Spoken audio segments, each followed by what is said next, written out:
Sino que depende del Ministerio de Educación de la Nación, administrada por civiles, con currícula hecha por civiles y con profesores que son civiles, por lo menos en su formulación originaria. Hoy la UNES es algo bastante distinto de lo que era, pero digamos que ha sido conquistada por los militares.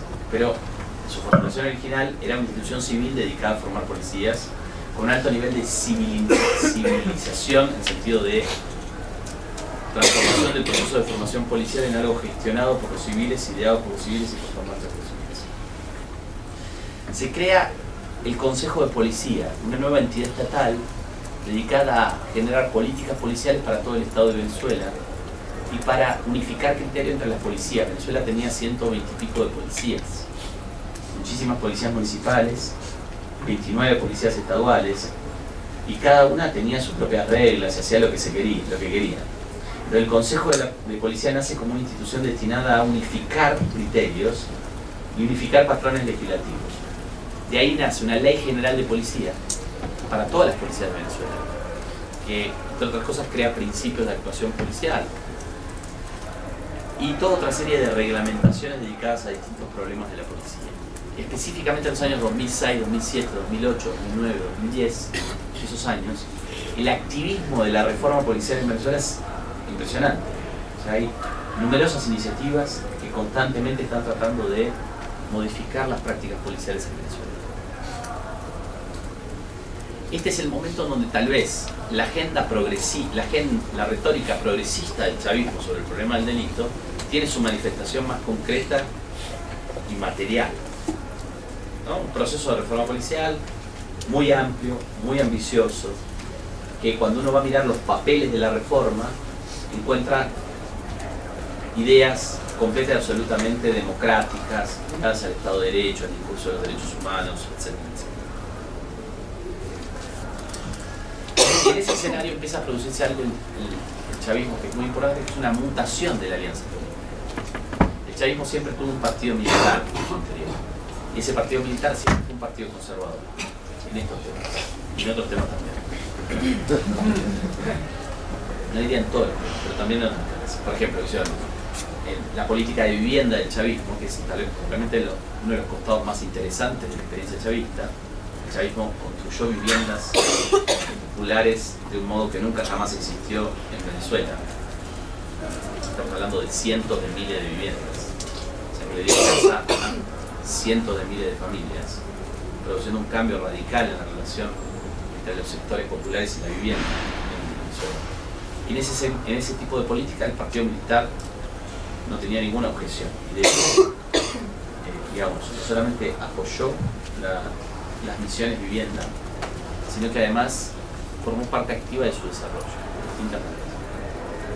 Pero en temas de delito y control del delito, el partido militar siempre tuvo una tendencia conservadora. Ese partido militar empezó a cobrar más fuerza a fines de los 2000 en la Alianza Chavista. Eso se ve claramente en la cantidad de ministerios que pasan a ser ocupados por militares de Alianza Chavista.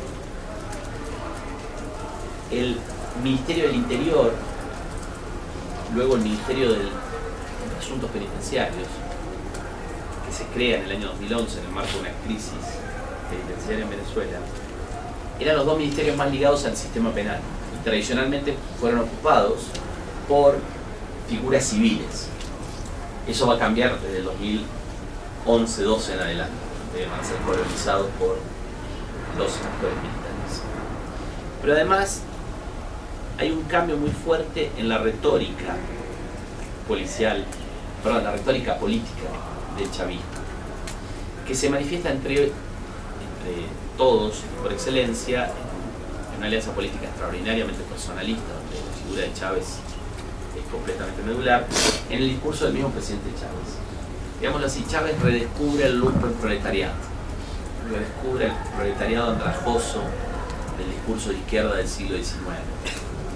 Entre todos de Marx y Engels, antes que nada. Descubre a esos pobres que no solamente no se suman a la revolución, sino que la erosionan, haciendo cosas que no hay que hacer. Marx, ¿no? Las prostitutas, los jugadores, los ladrones, esas definiciones denotativas del lumpenproletariado que encontramos en textos como el 18 Brumario de Luis Bonaparte o El Capital. En Chávez, los chamos de los barrios que en lugar de sumarse a la revolución usan armas de fuego, cometen delitos contra la propiedad, cometen delitos contra las personas y trafican drogas ilegales. En el discurso de Chávez durante los años 2000, constantemente, cuando Chávez aborda este problema, muchas veces usa en esa retórica tan particular que tenía Chávez esta idea de invitación. Tipo, chamos, sé que ustedes están haciendo lo que están haciendo. Lo que están haciendo no está bien. Nosotros estamos revolucionando Venezuela. Los invitamos a ser parte de esa revolución. Dejen las armas y vengan a hacer una nueva Venezuela justa e igualitaria. Lo dijo una vez, lo dijo 2 veces, lo dijo 3 veces, lo dijo 100 veces. A la número 100 dijo: chamos, estoy harto.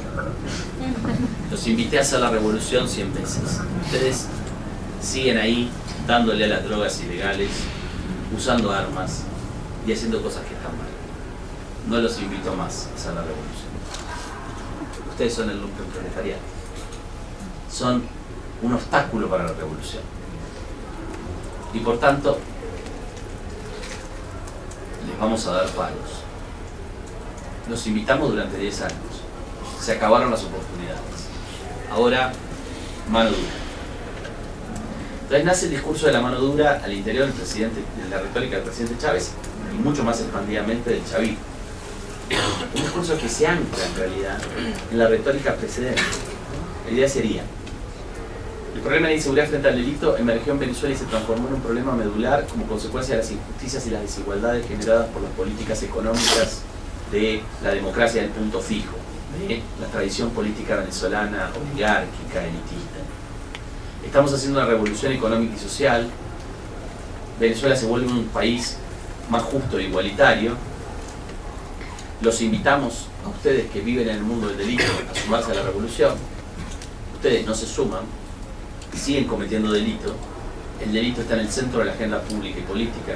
La oposición a este proceso revolucionario usa el delito constantemente para atacar el proceso revolucionario. Muchachos, se acabó. Desde ahora en adelante, lo que van a encontrar es la fuerza del Estado. Entonces nace la militarización de la seguridad pública en Venezuela. Eso pasa primero con el dispositivo bicentenario en 2009, luego con el dispositivo Patria Segura en 2013, junto antes de la muerte de Chávez, y se va a magnificar después de la muerte de Chávez. ¿Qué quiere decir eso? Bueno, militarizar la vida social de las grandes ciudades, especialmente de los sectores marginados, creando retenes y patrullas de Guardia Nacional en Venezuela, junto con las policías, produciendo lo que esas tácticas siempre produjeron en la historia de América Latina. Detenciones de jóvenes, varones y pobres de los barrios marginales por delito contra la propiedad, delito contra las personas y delitos relacionados con las drogas ilegales. Entonces se produce un volumen de detención alucinante, porque cuando decimos militarización estamos hablando de una militarización masiva. O sea, hay muchos efectivos puestos en la calle a hacer esas tareas, que producen muchas detenciones. Eso impacta en la justicia penal en Venezuela. ¿Por qué? Porque hay muchos detenidos que hay que procesar. Entonces se combina en Venezuela con el nacimiento de reformas procesales penales en el año 2010, dedicadas a acelerar el funcionamiento del proceso penal y sobre todo a evitar el juicio. Mecanismos de evitamiento del juicio, para llegar rápido a una sentencia condenatoria a partir de las evidencias recolectadas por la policía, a partir de la detención, sobre todo en casos de flagrancia. Te detengo con porte de drogas, te detengo con un arma de fuego que no es legal, te detengo porque saliste de la casa con el televisor que robaste, te atrapo a 3 cuadras con el televisor en la mano. Entonces, casos que se prestan mucho a los mecanismos de eliminación o ilusión del juicio penal, y produce una justicia penal express, una justicia penal veloz, que encarcela rápido, y no solo preventivamente, sino encarcela definitivamente, porque llega rápido a las sentencias condenatorias. Entonces en Venezuela empieza a crecer la tasa de encarcelamiento, pero no vía la prisión preventiva, sino vía la sentencia condenatoria. Crece crece el volumen de condenados, también crece el volumen de presos preventivos, porque el crecimiento es alucinante, pero fundamentalmente crece el volumen de condenados. Este cambio en la retórica y este cambio en las prácticas es claramente el vehículo de la producción del giro punitivo en experiencia chavista. Entre 2008 y 2015 la tasa de encarcelamiento crece un 99% en solo 7 años. Un giro extraordinario. Vamos a Ecuador, más velozmente. La experiencia que nace en el año 2007 con el presidente Correa tiene muchos puntos de contacto con lo que acabo de decir sobre la experiencia chavista, inicialmente. Una retórica progresista de carácter general sobre el problema del delito, de ese candidato Correa en el año 2006, que es un candidato un poco desconocido, que va creciendo en niveles de adhesión popular y que no habla del problema del delito, habla de otras cosas. Su retórica está construida sobre otras cosas y las pocas veces en las que habla sobre el problema del delito lo hace en términos muy generales y siempre en este marco que podríamos llamar progresista, en términos así, muy generales. Esto también se plasma como en Venezuela en la nueva constitución, la constitución de Montecristi del año 2008 en Ecuador, que es una constitución extraordinariamente progresista en materia de reglas acerca del sistema penal, como la constitución venezolana del 99. Pero además, y esto es la gran distinción del ejemplo ecuatoriano, se plasma en una serie de iniciativas que el gobierno de Correa instala inicialmente en su política en los primeros meses de su gobierno, que buscan moderar el uso del poder cristiano. El presidente Correa y una parte de su alianza adoptan un lenguaje acerca de la necesidad de moderar el poder cristiano. Mi ejemplo favorito es el indulto a las niñas. En el año 2009, el presidente Correa indulta en un día del año 2009 a 2.223 personas encarceladas, que eran mujeres presas por delito de tráfico de drogas a través de las fronteras. En ese momento la tasa de el volumen de encarcelados en Ecuador era de unos 13.000 presos, con lo cual indultar 2.223 presos no era una decisión menor, era indultar más del 20% de la población, o alrededor del 20%. Pero además es un ejemplo para mí favorito porque Correa anuncia el indulto en cadena nacional. ¿Se entiende cadena nacional? Cuando el presidente anuncia el indulto en cadena nacional. Se decide hacer una cadena nacional para explicarle a los ciudadanos ecuatorianos por qué va a indultar a esas mujeres. Ese era el momento en el que Correa era mi presidente.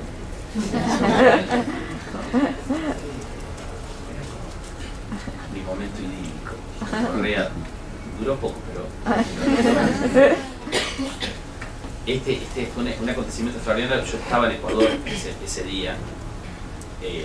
Estaba en Ecuador además dialogando con actores gubernamentales, charlando con actores gubernamentales de este gobierno, y prendo la tele y me aparece el presidente diciendo esto y yo dije, wow, no tengo que quedar a vivir acá. ¿Qué vamos a hacer? No hay otro lugar donde ir. Correa dice, yo indulto a estas mujeres porque el sistema penal está produciéndoles a estas mujeres un daño extraordinario. Son mujeres pobres que han decidido usar su cuerpo para transportar drogas porque no tienen ninguna otra oportunidad. El sistema penal, el Estado, frente a esa situación de estas mujeres, responde encarcelándolas. Y al encarcelarlas produce toda una otra serie de problemas sociales. Pensemos, dice Correa, en la relación entre estas mujeres y sus hijos, en las relaciones entre estas mujeres y sus parejas. Entonces, en lugar de resolver los problemas, los estamos amplificando. Pero además, dice Correa, les voy a contar algo muy importante. Y cuando dice eso, todo el mundo se queda ahí diciendo, ¿qué demonio nos vas a contar? Entonces Correa le cuenta al público ecuatoriano algo que todos sus biógrafos, incluso los más conocidos, no conocían, que era que su padre había estado encarcelado en los Estados Unidos por tráfico de drogas. Y se lo cuenta en primera persona a los ciudadanos de Ecuador, el efecto de tener un padre encarcelado. Y incluso se larga a llorar en la tele. El presidente llora. El presidente no llora. Se larga a llorar. Se emociona contando lo que significó para él tener a su padre encarcelado, lo que significó para su familia, el efecto destructivo de las relaciones familiares. tuvo esa experiencia, bla, bla, bla, o sea, impresionante. O sea, introduce todo el lenguaje de la compasión, de la compasión laica, ¿no? Pero de la compasión, de la necesidad de pensar en el otro, en ese otro que ha cometido algo que la ley dice que está mal, pero que, bueno, tiene un montón de componentes ese acto singular muy interesantes. Y se combina con toda otra serie de iniciativas del gobierno de Correa, como la creación de la defensa pública. En Ecuador no existía una defensa pública en sentido estricto. De hecho, los defensores públicos eran una rareza, no solamente pertenecían a una procuración general, sino que además eran, no sé, en todo Ecuador, 14, ponele. No había defensa pública, no existía, no había defensores públicos, ¿no? Si estabas imputado a un delito y no tenías dinero, suerte. Entonces, la decisión de la creación de la defensa pública es muy importante, porque además, no solamente Correa crea la defensa pública, pone al frente de la defensa pública un abogado muy comprometido con temas de derechos humanos, sino que además crea un volumen de recursos para la defensa pública muy importante. Crea una defensa pública de verdad, sólida, fuerte, que a uno lo es, pese a todos los vaivenes políticos. Y eso se combina también con una reforma al Código Penal que la Asamblea Legislativa produce en el año 2009, reduciendo la pena para ciertas formas de hurto. Se transforman ciertas formas de hurto en contravenciones que no pueden ser castigadas con pena privativa de la libertad. Y además se introduce una serie de limitaciones al uso de la prisión preventiva. Como si todo esto fuera poco, Correa lanza un anteproyecto de Código Penal, la Comisión para la Creación de un Anteproyecto de Código Penal que reforma radicalmente el Código Penal del 2000 de Ecuador y trae para anunciar la creación de esa comisión como una especie de consultor estrella a Eugenio Raúl Zaffaroni, ¿no? Un personaje, como decíamos antes, claramente ligado a las posiciones transgénicas. Entonces esa es la línea, esa más bien violeta, diría yo, que cae de 130 presos en 2007 a 73 en 2009. La medida del indulto tiene mucho que ver con esa caída, pero en general un clima político y cultural creado por un gobierno que lanza iniciativas de moderación y habla un lenguaje de la moderación legal. Un momento virtuoso, extraordinariamente virtuoso.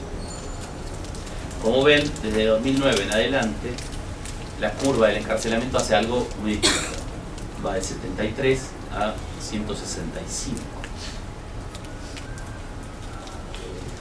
Hay un momento crucial para entender esto, que es el tentativo de golpe de Estado de septiembre del 2010 en Ecuador, donde la Policía Nacional secuestra por algunas horas al presidente de la República, en teoría reclamando cambios laborales para la Policía Nacional, pero en realidad un proyecto mucho más ambicioso de ruptura de este proceso político. Un elemento muy importante es que Correa, no lo dije hasta aquí, pero en el año 2009, lanza una primera mesa al interior de su gobierno sobre la reforma policial. Yo estaba en Ecuador en 2009 por eso. Entonces lanza, por lo tanto conozco el proceso tipo de primera persona, se lanza una iniciativa para decir, bueno, ¿cómo podemos reformar la Policía Nacional de Ecuador? ¿Cuáles son las ideas que tenemos? ¿Cuáles son los problemas que encontramos? ¿Cómo podríamos encararlo? No es ni siquiera una iniciativa de reforma, es mucho menos que eso, es una especie de espacio de discusión adentro del gobierno sobre eso. Casualmente, 11 meses después que ese espacio de discusión, que es bastante poco formalizado, es una especie de comisión, se crea, pero que ya durante esos 9 meses esa comisión, sus integrantes, dialogan con policías, se sientan con policías para escuchar visiones por parte de los policías. 9 meses después se produce el intento de golpe. No es completamente casual, ¿no? Sino que está bastante vinculada una cosa a la otra. Frente al tentativo de golpe, que es un tentativo fracasado, muchísimos actores de esa misma alianza gubernamental pensaban que había llegado justamente el momento de pasar al acto, de esas conversaciones que existían sobre la reforma, traducirlas en un proceso de reforma como el que estaba aconteciendo en Venezuela. Es en un país donde había mucha conexión política con el ejemplo venezolano. Estaba el ejemplo venezolano de un proceso de reforma muy ambicioso puesto en marcha. Entonces decía, bueno, este es el momento de lanzarlo, tenemos que empezar ya. Lo que pasó fue todo lo contrario. Entonces mi presidente dejó de ser mi presidente. ¿no? Y se transformó en un líder político en este terreno que hace más o menos las mismas cosas que los líderes conservadores. Adopta una retórica típica de la mano dura y lanza sin cesar una serie de iniciativas de endurecimiento penal. En primer lugar, manda a su propio partido a borrar con el codo lo que escribió con la mano. Entonces, la reforma del año 2009, generada por la Alianza País y votada por Alianza País, es deshecha por Alianza País y votada por Alianza País. O sea, los mismos diputados que levantaron la mano y dijeron: tenemos que transformar los hurtos en contravenciones. ¿Quién aprueba? Yo. Al año y medio levantaron la mano y dijeron: tenemos que transformar los hurtos de contravenciones en delito. ¿Quién aprueba? Yo.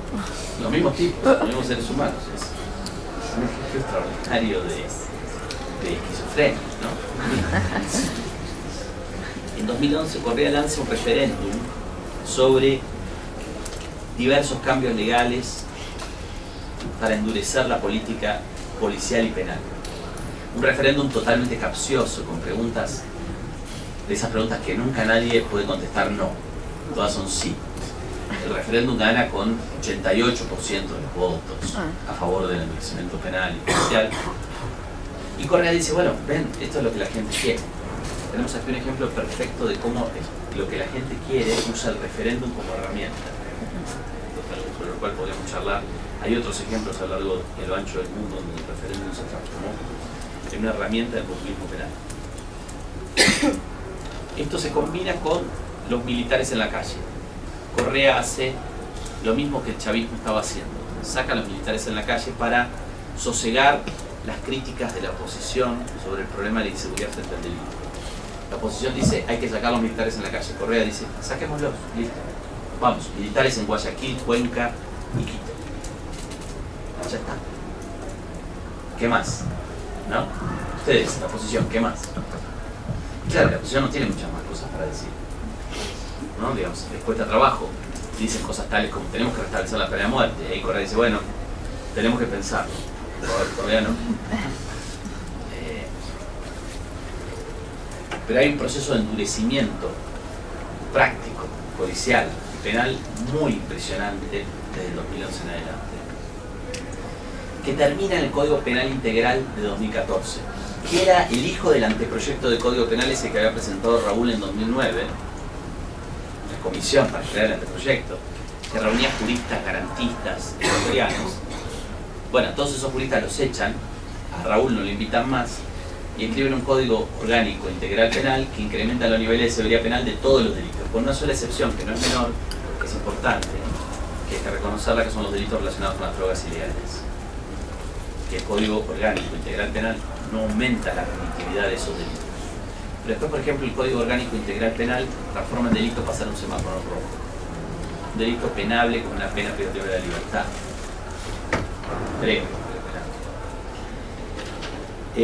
En este escenario se produce ese crecimiento de las tasas de encarcelamiento bestial. De 2009 y 2015 hay un 126% de crecimiento del encarcelamiento. Entonces, hay muchas cosas para decir sobre estos dos ejemplos, si los sumamos al ejemplo argentino. Las que más me interesan a mí ahora resaltar son dos. Una es que las tesis del cambio epocal tienen mucho trabajo para dar cuenta de estas evoluciones penales. ¿Qué es lo tardomoderno? ¿Es el momento de crecimiento o es el momento de descenso? Ni hablar de la tesis de la penalidad neoliberal, ¿no? Si el giro punitivo es producto del neoliberalismo, ¿cómo alguien puede explicar esas dos curvas ascendentes en el escenario ecuatoriano y venezolano? En dos procesos políticos que pueden tener, podemos discutirlo de muchos puntos de vista, pero es muy difícil que alguien diga que son procesos políticos neoliberales.